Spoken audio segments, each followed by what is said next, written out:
दोस्तों अब मैं पहुंच गया हूं चूना खान। मेरे को थोड़ा बहुत काम था डॉर्बी जी से, यहाँ डॉर्बी सर और पटवाल जी। तो ये भी यहाँ पर इनका टी ब्रेक चल रहा है। तो और भाई आ गई हमारी चाय। तो दोस्तों अभी हम टी ब्रेक में, तो ये इनने मुझे बुला दिया कि बोले कि चाय पिलाते हैं आज चूना खान की। मैं आपको दिखाऊंगा हाथी, जो है हाथी दिखाता हूँ मैं आपको। ये देखो, एक ये है मेल है ना सर? दोनों ये फीमेल है।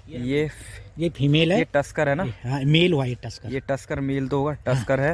हाँ। और दूसरा ये देखो फीमेल है। देखो इसका नाम है गजराज। हाँ, और उसका नाम? इसका नाम शिवगंगे। शिवगंगे। इसका नाम शिवगंगे है। हाँ, शिवगंगे फीमेल और गजराज मेल। दोनों ही राजकीय एलिफेंट हैं। तो इसके बारे में जो है ये चूना खान के जो बीट प्रभारी हैं और डॉर्बी जी बताएंगे। तो डॉर्बी जी को भी कुछ बताइए इनके बारे में। ये दोनों राजकीय हाथी हैं जी। और ये जो है अभी रेस्क्यू करके आ रहे हैं जी जी। हल्द्वानी में। ओके। तो इनका एक पड़ाव है यहाँ पर चूना खान में। और जो मेल आप जो टस्क देख रहे हैं वो मेल है, टस्क वाला। और उसका नाम है गजराज। और ये लगभग 19 साल का है। और ये है फीमेल, जो देखिए मादा हाथी पत्नी है जो। और ये लगभग इससे बड़ी है, लगभग ये 22-23 साल की है। और इसका नाम है शिवगंगे। अच्छा। तो इनका एक पड़ाव है, यहाँ पर ये रह रहे हैं। और ये जो है हमारे वन्यजीवों की सुरक्षा, मानव वन्यजीव संघर्ष को रोकने में काम आते हैं। और जहाँ पर टूरिज्म एरिया है वहाँ पर इनसे पर्यटकों के द्वारा इनमें सफारी करवाई जाती है। तो दोस्तों डॉर्बी जी जो अभी बताया कि इनके बारे में आप जाने गए होंगे, तो मैं आपको थोड़ा बहुत इनका क्लोज शॉट दिखा। इनके मुख्य रूप से भोजन क्या है? रोहिणी, बंगला, और इस तरफ है आपका ये छात्रावास। उधर जो भी ट्रेनीज बॉयज़ होते हैं यहीं पर रहते हैं। मैं आपको थोड़ा बहुत दिखाना चाहता हूँ। तो डॉर्बी जी क्योंकि यहाँ के बीट प्रभारी हैं, तो दिखाइए सर कुछ। हाँ, 1913 का बंगला है। हाँ। और अब ये जो है पुराना होने के कारण जीर्ण अवस्था में है। हाँ। और अब जो है जल्दी ही इसका रिपेयर कार्य किया जाएगा। हाँ। और जो यहाँ पर जो वन्यजीवों की रुचि रखते हैं, हाँ। वो लोग भी यहाँ पर गेस्ट वगैरह लोग आते हैं। जी जी। और एक हमारा ये छात्रावास है जहाँ पर नए जो हमारे वन्यजीवों की सुरक्षा और मानव वन्यजीव संघर्ष के जो प्रशिक्षण होते हैं, जी जी जी, वो प्रशिक्षण कार्य पूर्ण किए जाते हैं। वही लोग इनमें स्टे करते हैं।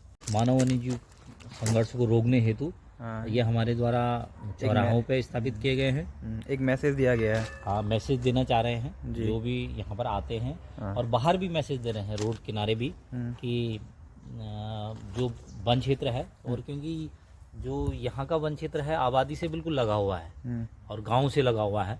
और नित्य प्रतिदिन लोग बाग जंगलों में, आजकल जाड़ा है तो लोग जलौनी लकड़ी लेने के लिए जा रहे हैं, और आबादी है तो घास पत्ती के लिए भी लोग जाते हैं। तो हमारा एक वन विभाग की ओर से यही मैसेज है सबके लिए कि जब भी आप अगर अपनी आवश्यकताओं की पूर्ति के लिए वन क्षेत्रों में जाए, तो एक तो अपना जो भी है सब संयुक्ता में जाएं, सब मिलकर जाएं। और जो घने क्षेत्र हैं उनमें जाने से बचें। और प्रकृति को जो बचाया जा सकता है, या वनों को जो बचाया जा सकता है, बिना जन सहभागिता के मैं समझता हूँ कि नहीं बचाया जा सकता। इसलिए जन सहभागिता बहुत ज़रूरी है। तो आपने जो हमारा जो वन रहेंगे हम रहेंगे वाला जो टैगलाइन है, तो आपने जो इनने पूरा बता दिया डिस्क्रिप्शन कि। तो दोस्तों मैं आपको दिखाऊंगा थोड़ा बहुत और इधर। ये हमारा कॉन्फ्रेंस हॉल है। जब भी कोई ट्रेनीज आते हैं इधर पर तो अंदर ही होता है। देखो इधर है। और यहाँ पर आपको शायद वीडियो में दिख नहीं रहा होगा, जितने भी ये बने हुए हैं ना, ये जो साइन बोर्ड टाइप में, ये एक मैसेज देने के लिए बनाया है। जैसे देखो ये टाइगर के बारे में, टाइगर की क्या क्या खूबियाँ हैं और उनके साथ कैसा व्यवहार करना चाहिए, ये देखो। और ये देखो एलिफेंट, लेपर्ड। और जो वनारक्षी या कोई भी फॉरेस्ट, जैसे फॉरेस्टर हो गए, वनारक्षी हो गए, जिनकी ट्रेनिंग होती है, तो उनके लिए ये छात्रावास इधर बने।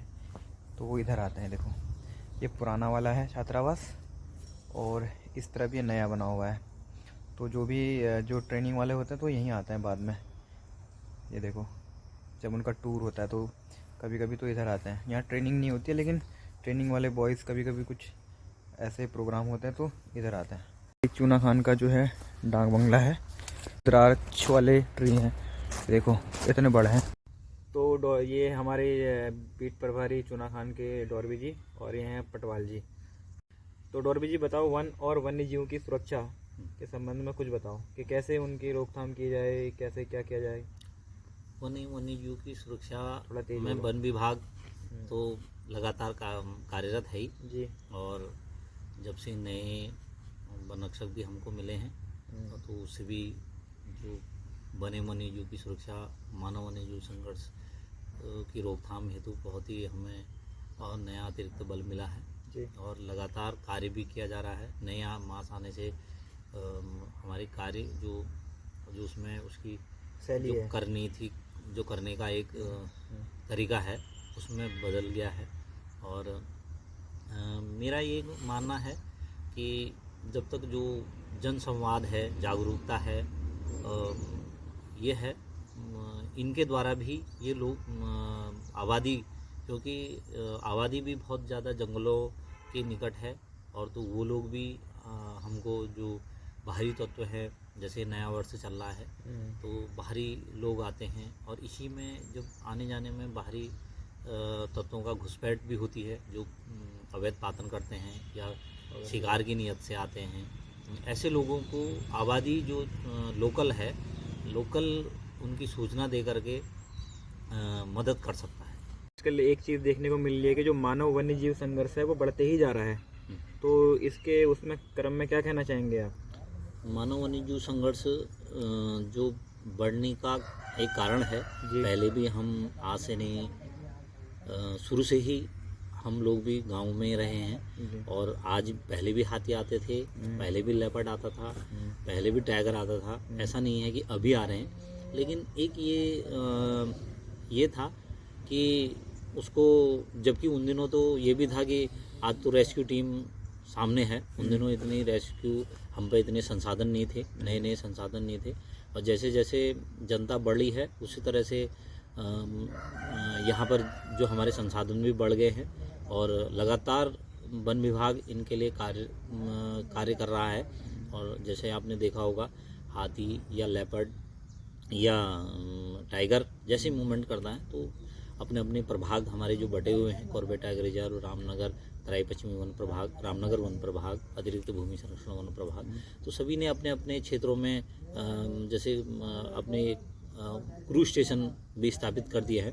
अब उनमें से कार्य किया जा रहा है और एक इनका बढ़ने का जो मुख्य कारण जो माना जाएगा इसका ये है कि जो जंगल थे हमारे पहले मिश्रित वन हुआ करते थे, मिश्रित वन, और जो आज जो वो है जंगल, इसमें जो है आबादी भी लगातार डिस्टर्बेंस से भी बना हुआ है और खुला जंगल हो गया। जो सागौन क्षेत्र है, सागौन का जो जंगल है, इसमें एक तो झाड़ियाँ नहीं उगती जिससे उनको छुपने का स्थान मिलता है और वो लगातार मानव बस्तियों की ओर जा रहे हैं। उसमें लेपर्ड सबसे ज़्यादा जा रहा है। उसका एक मेन मकसद हमको जो मिला, हमने अनुभव किया, इसमें 8 महीने की फसल एक गन्ने की होती है और वो पूरा उसका जो प्रेगनेंसी पीरियड है लेपर्ड का और उसके बच्चे होते हैं जो वो बच्चे, और उनमें सर्वाइव होने में उसको बहुत अच्छा समय मिल जाता है और उसको इजी फूड, जैसे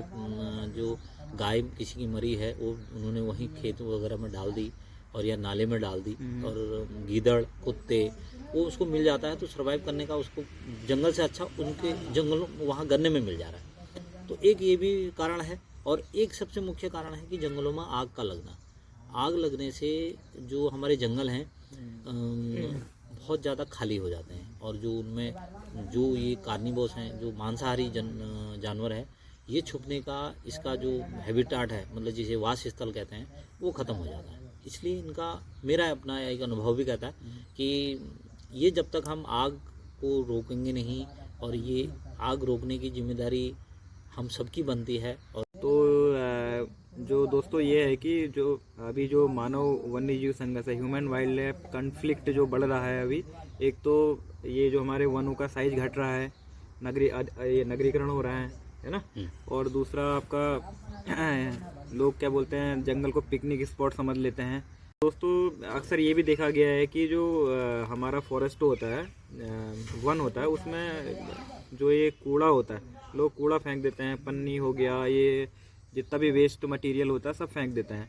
तो उसके क्रम में क्या कहना चाहेंगे डॉर्बी जी आप? मैं ये कहना चाहूँगा, मैंने जहाँ पहले भी बात कही है जी सर। कि जो भी वनों को अगर बचाना है तो बिना जन सरोकार के कुछ भी संभव नहीं है। बिल्कुल बिल्कुल। हम कितना ही कुछ कर लें, विभाग कुछ करे, मेरा ये मानना है कि जब तक हम अपने में, हर प्रत्येक जो आदमी है और मनुष्य है वो अपने में बदलाव नहीं लाता। बदलाव का मतलब कि जैसे आप बाजार ही जा रहे हैं तो आप खाली जाते हैं और एक घर से ही आप एक कपड़े का थैला लें और कपड़े जो भी आप सामग्री ला रहे हैं उसमें एक प्लास्टिक को छोड़ करके हम कागज़ का उपयोग करें, कागज़ में वो डालें, अगर वो जल्दी से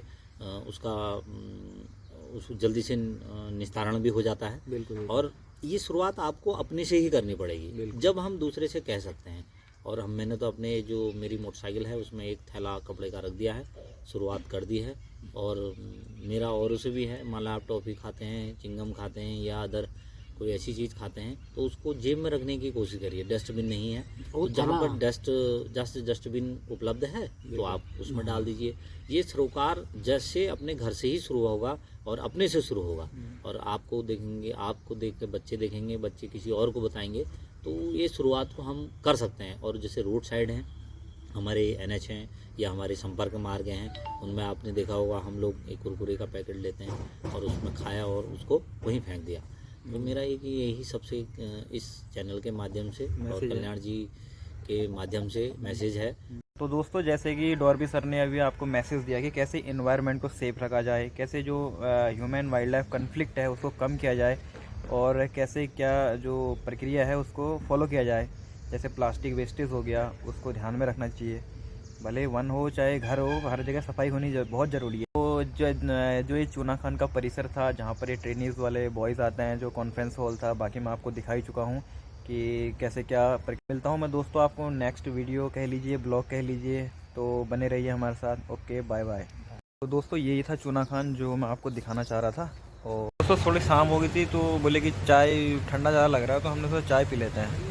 दोस्तों ये देखो चाय बन रही है। देखो ड्यूटी करने के बाद जो है जो चाय पीने का मज़ा है ना भाई साहब, बहुत ही ज़्यादा आनंद।